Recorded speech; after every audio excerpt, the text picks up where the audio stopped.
The rat put out a neat little brown paw, gripped Toad firmly by the scruff of the neck, and gave a great hoist and a pull, and the waterlogged Toad came up slowly but surely over the edge of the hole, till at last he stood safe and sound in the hall, streaked with mud and weed to be sure, and with the water streaming off him, but happy and high-spirited as of old, now that he had found himself once more in the house of a friend, and dodgings and invasions were over, and he could lay aside a disguise that was unworthy of his position, and wanted such a lot of living up to. "Oh, Ratty," he cried, "I've been through such times since I saw you last, you can't think. Such trials, such sufferings, and all so nobly borne. Then such escapes, such disguises, such subterfuges, and all so cleverly planned and carried out. Been in prison, got out of it, of course. Been thrown into a canal, swam ashore. Stole a horse, sold him for a large sum of money. Humbugged everybody, made 'em all do exactly what I wanted. Oh, I am a smart Toad, and no mistake. And what do you think my last exploit was? Just hold on till I tell you. Ha!" "Toad," said the water-rat, gravely and firmly, "you go upstairs at once, and take off that old cotton rag that looks like it might formerly have belonged to some washerwoman, and clean yourself thoroughly, and put on some of my clothes, and try to come down looking like a gentleman if you can, for a more shabby, bedraggled, disreputable-looking object than you are, I've never set eyes on in my whole life. Now, stop swaggering and arguing, and be off. I'll have something to say to you later." Toad was at first inclined to stop and do some talking back to him. He had had enough of being ordered about when he was in prison, and here was the thing being begun all over again apparently, and by a rat too. However, he caught sight of himself in the looking-glass over the hat-stand, with the rusty black bonnet perched rakishly over one eye, and he changed his mind and went very quickly and humbly upstairs to the rat's dressing-room. There he had a thorough wash and brush-up, changed his clothes, and stood for a long time before the glass, contemplating himself with pride and pleasure, and thinking what utter idiots all the people must have been to have ever mistaken him for one moment for a washerwoman. By the time he came down again, luncheon was on the table, and very glad Toad was to see it, for he had been through some trying experiences, and had taken much hard exercise since the excellent breakfast provided him by the gipsy. While they ate, Toad told the rat all his adventures, dwelling chiefly on his own cleverness and presence of mind in emergencies, and cunning in tight places, and rather making out that he had been having a gay and highly coloured experience. But the more he talked and boasted, the more grave and silent the rat became. When at last Toad had talked himself to a standstill, there was silence for a while, and then the rat said, "Now, Toady, I don't want to give you pain after all you've been through, but seriously, don't you see what an awful ass you've been making of yourself? On your own admission, you've been handcuffed, imprisoned, starved, chased, terrified out of your life, insulted, jeered at, and ignominiously flung into the water by a woman too. Where's the amusement in that? Where does the fun come in? And all because you must needs go and steal a motor car. You know that you never had anything but trouble from motor cars from the moment you first set eyes on one.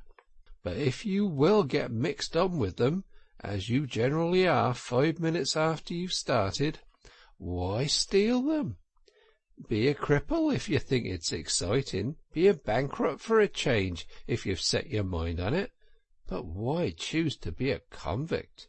When are you going to be sensible and think of your friends, and try and be a credit to them? Do you suppose it's any pleasure for me, for instance, to hear animals saying as I go about that I'm the chap that keeps company with jailbirds? Now, it was a very comforting point in Toad's character that he was a thoroughly good-hearted animal, and never minded being jawed by those who were his real friends. And even when most set upon a thing, he was always able to see the other side of the question. So, although, while the rat was talking so seriously, he kept saying to himself mutinously, "But it was fun, though, awful fun," and making strange, suppressed noises inside him, kick, kick, kick, kick, kick, and poop, poop, poop, poop, and other sounds resembling stifled snorts or the opening of soda-water bottles.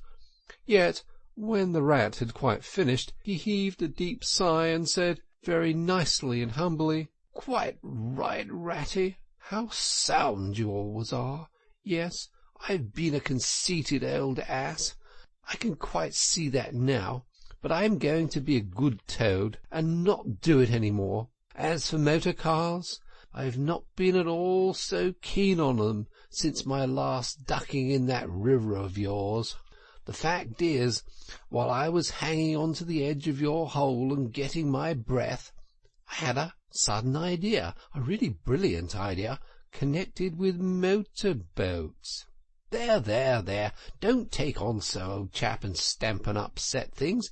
It was only an idea, and we won't talk about it any more now. We'll have our coffee and a smoke and a quiet chat, and then I'm going to stroll gently down to Toad Hall and get into clothes of my own and set things going again on the old lines. I've had enough of adventures. I shall lead a quiet, steady, respectable life, pottering about my property and improving it, and doing a little landscape gardening at times. There will always be a bit of dinner for my friends when they come to see me, and I shall keep a pony chaise to jog around the country in, just as I used in the old days, before I got restless and wanted to do things." "Stroll gently down to Toad Hall?" cried the rat, greatly excited. "What are you talking about? Do you mean to say you haven't heard?" Heard what?" said Toad, turning rather pale. "Go on, Ratty, quick, don't spare me. What haven't I heard?" "Do you mean to tell me," shouted the rat, thumping with his little fist upon the table, "that you have heard nothing about the Stoats and Weasels?" "What, the wild wooders?" cried Toad, trembling in every limb. "No, not a word. What have they been doing?" And how they been and taken Toad Hall?" continued the rat. Toad leaned his elbows on the table, and his chin on his paws, and a large tear welled up in each of his eyes, overflowed, and splashed on the table. Plop, plop. "Go on, Ratty," he murmured presently. "Tell me all. The worst is over. I am an animal again. I can bear it." "When you got into that trouble of yours," said the rat slowly and impressively, "I mean when you disappeared from society for a time over that misunderstanding about a machine, you know." Toad merely nodded. "Well, it was a good deal talked about down here, naturally," continued the rat, "not only along the riverside, but even in the wild wood. Animals took sides, as always happens. The river bankers stuck up for you and said you'd been infamously treated, and there was no justice to be had in the land nowadays. But the wild wood animals said hard things and served you right, and it was time that this sort of thing was stopped, and they got very cocky, and went about saying you were done for this time. You would never come back again, never, never." Toad nodded once more, keeping silence. "That's the sort of little beast they are," the rat went on. "But Mole and Badger, they stuck out through thick and thin that you would come back again soon somehow. They didn't know exactly how, but somehow." Toad began to sit up in his chair again and to smirk a little. "They argued from history," continued the rat. "They said that no criminal laws had ever been known to prevail against cheek and plausibility such as yours, combined with the power of a long purse. So they arranged to move their things into Toad Hall, and sleep there, and keep it aired, and have it all ready for you when you turned up. They didn't guess what was going to happen, of course. Still, they had their suspicions of the wild wood animals. Now I come to the most painful and tragic part of my story. One dark night, it was a very dark night, and blowing hard too, and raining simply cats and dogs, a band of weasels, armed to the teeth, crept silently up the carriage drive to the front entrance. Simultaneously, a body of desperate ferrets advanced through the kitchen garden, possessing themselves of the backyard and offices, while a company of skirmishing stoats, who stuck at nothing, occupied the conservatory and the billiard-room, and held the French windows opening onto the lawn. The Mole and Badger were sitting by the fire in the smoking-room, telling stories and suspecting nothing, for it wasn't a night for any animals to be out, when those bloodthirsty villains broke down the doors and rushed in upon them from every side. They made the best fight they could, but what was the good? They were unarmed and taken by surprise, and what can two animals do against hundreds?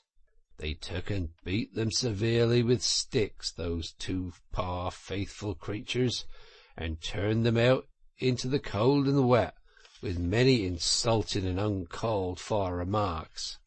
Here the unfeeling Toad broke into a snigger, and then pulled himself together and tried to look particularly solemn. "And the wild wooders have been living in Toad Hall ever since," continued the rat, "and going on simply anyhow, lying in bed half the day and breakfast at all hours, and the place such a mess, I'm told, it's not fit to be seen. Eating your grub and drinking your drink, and making bad jokes about you, and singing vulgar songs about prisons and magistrates and policemen. Horrid personal songs with no humour in 'em. And they're telling the tradespeople and everybody that they've come to stay for good." "Oh, have they?" said the Toad, getting up and seizing a stick. "I'll jolly soon see about that." "That's no good, Toad," called Rat after him. "You better come back and sit down. You're only getting into trouble." But the Toad was off, and there was no holding him. He marched rapidly down the road, his stick over his shoulder, fuming and muttering to himself in his anger, till he got near his front gate, when suddenly there popped up from behind the palings a long yellow ferret with a gun. "Who comes there?" said the ferret sharply. "Stuff and nonsense," said Toad very angrily. "What do you mean by talking like that to me? Come out of it at once, or I'll—" The ferret said never a word, but brought his gun to his shoulder. Toad prudently dropped flat on the road, and bang! A bullet whistled over his head. The startled Toad scrambled to his feet and scampered off down the road as fast as he could, and as he ran he heard the ferret laughing, and other horrid thin little laughs taking it up and carrying on the sound. He went back very crestfallen, and told the Water Rat. "What did I tell you?" said the Rat. "It's no good. They've got sentries posted, and they're all armed. You must wait." Still Toad was not inclined to give in all at once, so he got out the boat and set off rowing up the river to where the front garden of Toad Hall came down to the waterside. Arriving within sight of his old home, he rested on his oars and surveyed the land cautiously. All seemed very peaceful and deserted and quiet. He could see the whole front of Toad Hall glowing in the evening sunshine, the pigeons settling by twos and threes along the straight line of the roof, the garden a blaze of flowers, the creek that led up to the boat-house, the little wooden bridge that crossed it, all tranquil, uninhabited, apparently waiting for his return. He would try the boat-house first, he thought. Very warily he paddled up to the mouth of the creek, and was just passing under the bridge when, crash! A giant stone dropped from above, smashed through the bottom of the boat. It filled and sank, and the Toad found himself struggling in deep water. Looking up, he saw two stoats leaning over the parapet of the bridge and watching him with great glee. "It will be your head next time, Toady," they called out to him. The indignant Toad swam to shore, while the stoats laughed and laughed, supporting each other, and laughed again till they nearly had two fits. That is, one fit each, of course. The Toad retraced his weary way on foot, and related his disappointing experiences to the Water-Rat once more. "Well, what did I tell you?" said the Rat very crossly. "And now, look here, see what you've been and done. Lost me my boat that I was so fond of, that's what you've done, and simply ruined that nice suit of clothes that I lent you. Really, Toady, of all the trying animals, I wonder you managed to keep any friends at all." The Toad saw at once how wrongly and foolishly he had acted. He admitted his errors and wrong-headedness, and made a full apology to Rat for losing his boat and spoiling his clothes. And he wound up by saying, with all that frank self-surrender which always disarmed his friends' criticism and won them back to his side, "Ratty, I see that I've been a headstrong and wilful Toad. Henceforth, believe me, I will be humble and submissive, and will take no action without your kind advice and full approval." "If that is really so," said the good-natured Rat, already appeased, "then my advice to you is, considering the lateness of the hour, to sit down and have your supper, which will be on the table in a minute, and be very patient, for I am convinced that we can do nothing until we have seen the Mole and the Badger, and heard their latest news, and held conference, and taken their advice in this difficult matter." "Oh, yes, of course, the Mole and the Badger," said Toad lightly. "What's become of them, the dear fellows? I had forgotten all about them." "Well may you ask," said the Rat reproachfully. "Why, you were riding about the country in expensive motor-cars, and galloping proudly on blood-horses, and breakfasting on the fat of the land. Those two poor devoted animals have been camping out in the open, in every sort of weather, living very rough by day and lying very hard by night, watching over your house, patrolling your boundaries, keeping a constant eye on the stoats and the weasels, scheming and planning and contriving how to get your property back for you. You don't deserve to have such true and loyal friends, Toad, you don't really. Some day, when it's too late, you'll be sorry you didn't value them more while you had them." "I am an ungrateful beast, I know," sobbed Toad, shedding bitter tears. "Let me go and find them out in the cold, dark night, and share their hardships, and try and prove by—" "Hold a bit. Surely I heard the clink of dishes on a tray. Supper's here at last, hooray! Come on, Ratty." The Rat remembered that poor Toad had been on prison fare for a considerable time, and that large allowances had therefore to be made. He followed him to the table accordingly, and hospitably encouraged him in his gallant efforts to make up for past privations. They had just finished their meal and resumed their armchairs, when there came a heavy knock on the door. Toad was nervous, but the rat, nodding mysteriously at him, went straight to the door and opened it, and in walked Mr. Badger. He had all the appearance of one who for some nights had kept away from home and all its little comforts and conveniences. His shoes were covered with mud, and he was looking very rough and tousled. But then he had never been a very smart man, the Badger, at the best of times. He came solemnly up to Toad, shook him by the paw, and said, "Welcome home, Toad. Alas, what am I saying? Home indeed. This is a poor homecoming, unhappy Toad." Then he turned his back on him, sat down to the table, drew his chair up, and helped himself to a very large slice of cold pie.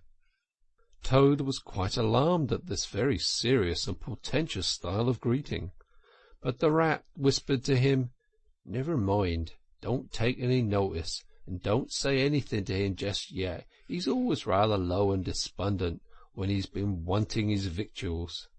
In half an hour's time he'll be quite a different animal." So they waited in silence, and presently there came another and lighter knock. The rat, with a nod to Toad, went to the door and ushered in the Mole, very shabby and unwashed, with bits of hay and straw sticking to his fur. "Hooray! Here's old Toad!" cried the Mole, his face beaming. "Fancy having you back!" And he began to dance around. "We never dreamed you would turn up so soon. Why, you must have managed to escape, you clever, ingenious, intelligent Toad." The rat, alarmed, pulled him by the elbow, but it was too late. Toad was puffing and swelling already. "Clever? Oh, now," he said, "I'm not really that clever. According to my friends, I've only broken out of the strongest prison in England, that's all, and captured a railway train and escaped on it, that's all, and disguised myself and gone about the country humbugging everybody, that's all. Oh, no, I'm a stupid ass, I am. I'll tell you one or two of my little adventures, Mole, and you shall judge for yourself." "Well, well," said the Mole, moving toward the supper table. "Supposing you talk while I eat. Not a bite since breakfast. Oh, my, oh, my!" And he sat down and helped himself liberally to cold beef and pickles. Toad straddled on the hearthrug, thrust his paw into his trouser pocket, and pulled out a handful of silver. "Look at that!" he cried, displaying it. "That's not bad, is it, for a few minutes' work? And how do you think I done it, Mole? Horse-stealing, that's how I done it." "Go on, Toad," said the Mole, immensely interested. "Toad, do be quiet, please," said the rat. "And don't you egg him on, Mole, when you know what he is. And please tell us as soon as possible what the position is, and what's best to be done now that Toad is back." "The position's about as bad as it can be," replied the Mole grumpily.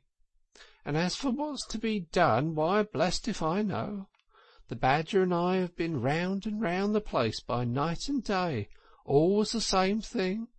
Sentries posted everywhere, guns poked out us, stones thrown at us, always an animal on the lookout, and when they see us, my, how they do laugh. That's what annoys me most." "It's a very difficult situation," said the rat, reflecting deeply. "But I think I see now in the depths of my mind what Toad really ought to do. I will tell you.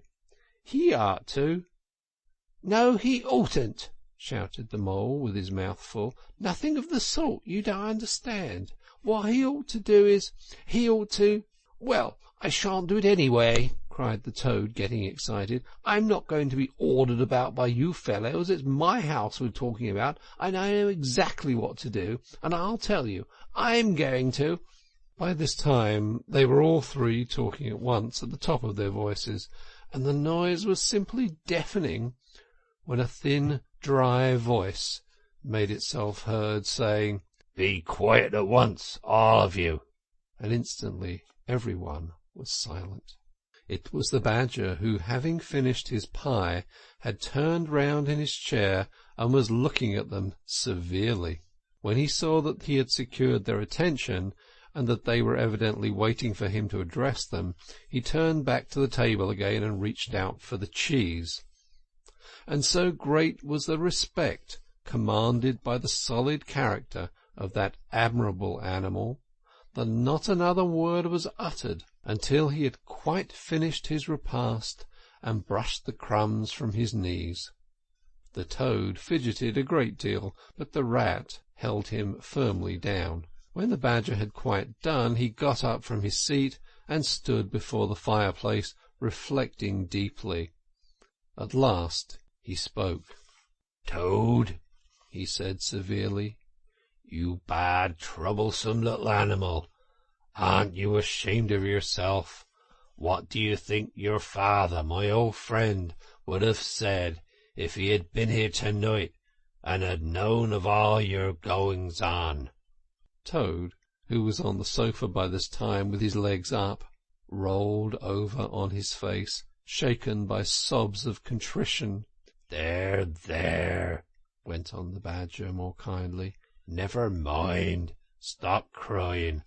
We're going to let bygones be bygones, and try and turn over a new leaf. But what the mole says is quite true. The stoats are on guard at every point, and they make the best sentinels in the world. It's quite useless to think of attacking the place. They're too strong for us." "Then it's all over," sobbed the Toad, crying into the sofa cushion. "I shall go and enlist for a soldier, and never see my dear Toad Hall any more." "Come, cheer up, Toady," said the Badger. "There are more ways of getting back a place than taking it by storm.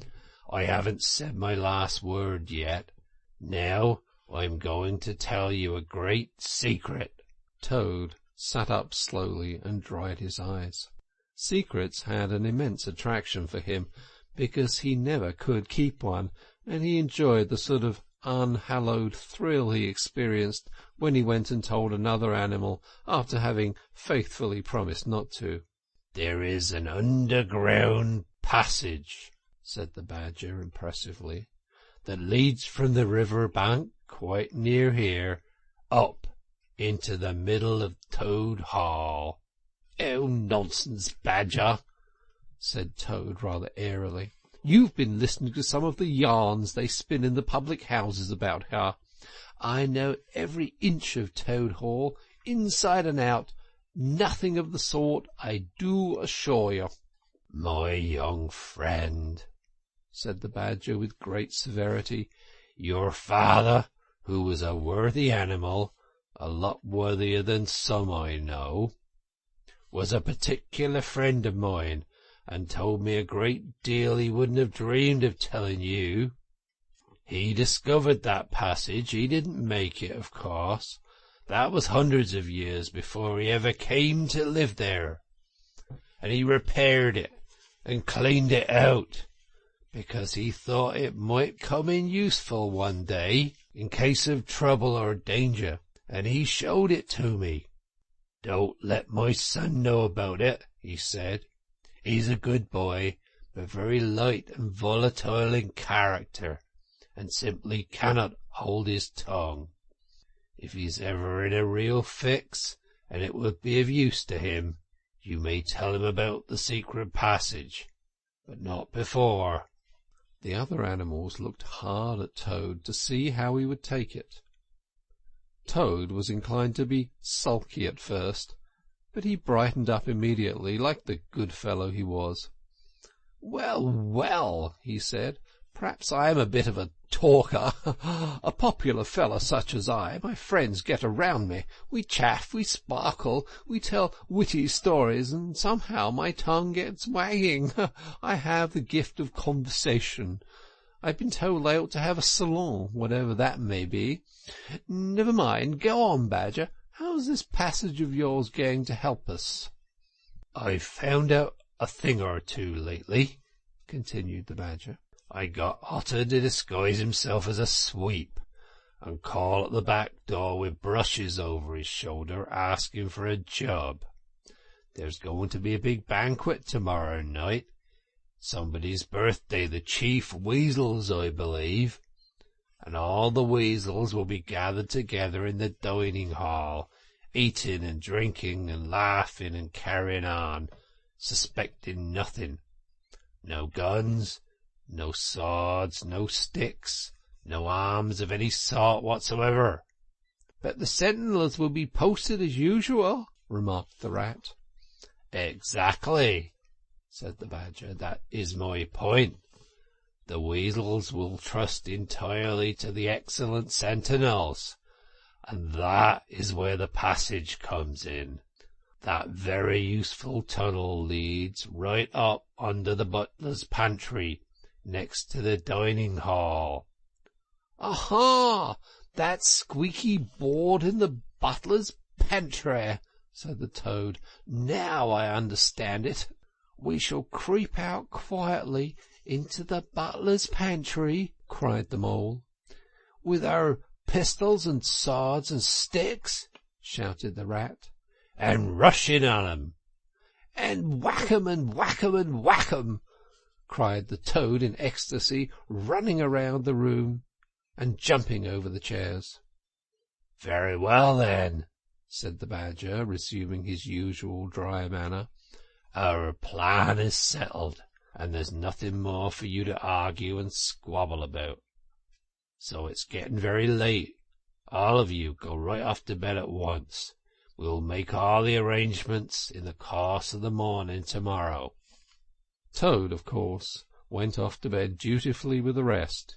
He knew better than to refuse, though he was feeling much too excited to sleep. But he had had a very long day, with many events crowded into it, and sheets and blankets were very friendly and comforting things after plain straw, and not too much of that, spread on the stone floor of a draughty cell, and his head had not been many seconds on his pillow before he was snoring happily.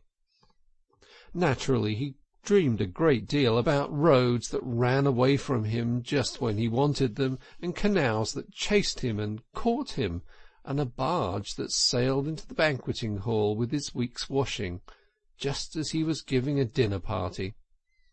And he was alone in the secret passage, pushing onwards, but it twisted and turned round and shook itself, and sat up on its end, yet somehow at last he found himself back in Toad Hall, safe and triumphant, with all his friends gathered round about him, earnestly assuring him that he really was a clever Toad.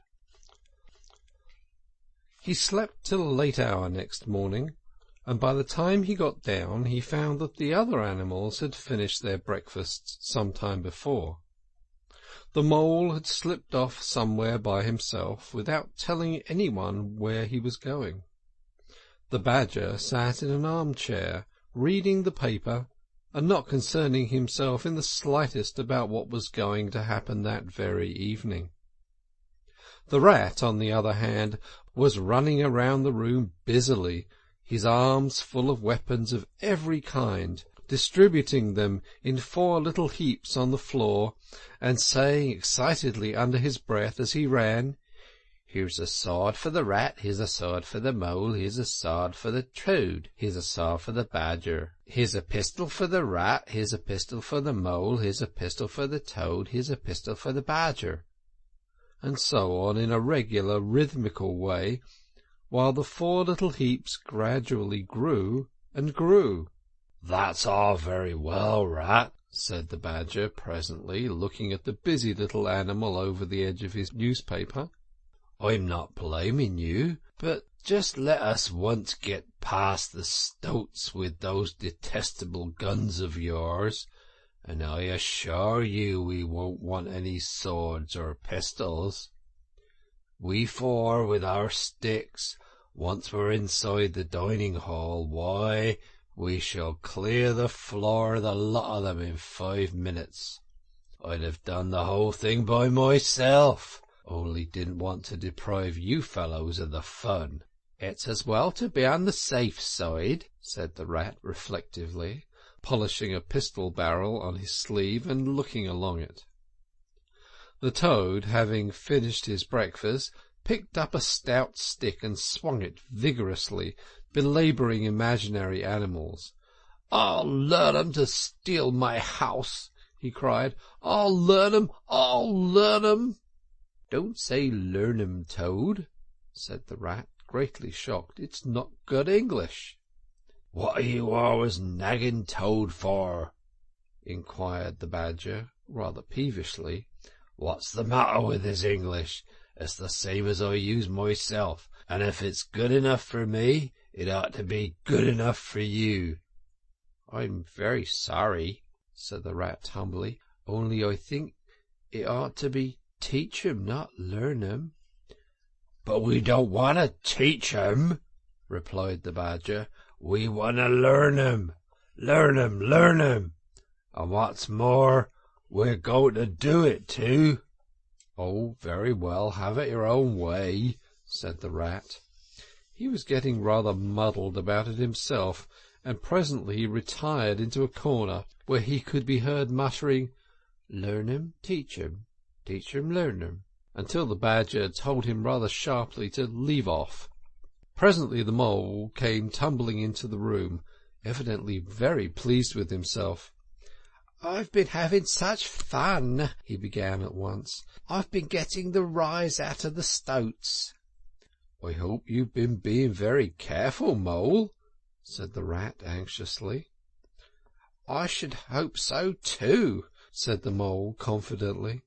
"I got the idea when I went into the kitchen to see about Toad's breakfast being kept hot for him. I found that old washerwoman dress that he came home in yesterday hanging on a towel horse before the fire. So I put it on, and the bonnet as well, and the shawl, and off I went to Toad Hall as bold as you please.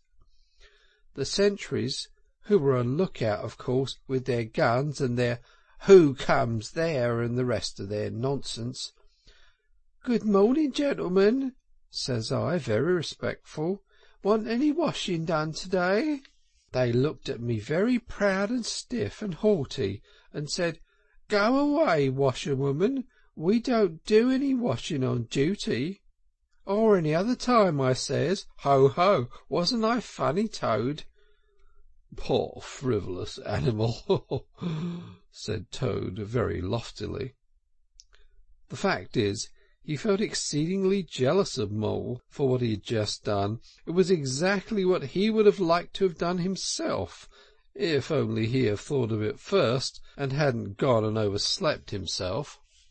"Some of the stoats turned quite pink," continued the Mole, "and the sergeant in charge, he said to me very short, 'Now run away, my good woman, run away. Don't keep my men idling and talking at their posts.' 'Run away,' says I. 'It won't be me that'll be running away in a very short time from now.'" "Oh, Moley, how could you?" said the Rat, dismayed. The Badger laid down his paper. "I could see them pricking up their ears and looking at each other," went on the Mole, "and the sergeant says to me, 'Never mind about her, she doesn't know what she's talking about.' 'Oh, don't I?' says I. 'Well, let me tell you this. My daughter, she washes for Mr. Badger, and that'll show you whether I know what I'm talking about, and you'll know pretty soon too. 100 bloodthirsty badgers, armed with rifles, are going to attack Toad Hall this very night by the way of the paddock. 6 boatloads of rats with pistols and cutlasses will come up the river and effect a landing in the garden, while a picked body of toads, known as the diehards or death or glory toads, will storm the orchard and carry everything before them, yelling for vengeance. There won't be much left of you to wash, by the time they're done with you, unless you clear out while you have the chance. Then I ran away, and when I was out of sight I hid, and presently I came creeping back along the ditch and took a peep at them through the hedge. They were all as nervous and flustered as could be, running all ways at once and falling all over each other, and every one giving orders to everybody else and not listening. And the sergeant kept sending off parties of stoats to distant parts of the grounds, and then sending other fellows to fetch 'em back again, and I heard 'em saying to each other, "Oh, that's just like the weasels. They're going to stop comfortably in the banqueting hall and have feastings and toasts and songs and all sorts of fun, while we must stay on guard in the cold and the dark, and in the end be cut to pieces by bloodthirsty badgers."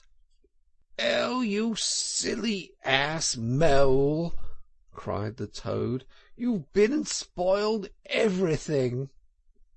"Mole," said the Badger in his dry, quiet way, "I perceive that you have more sense in your little finger than some other animals have in the whole of their fat bodies.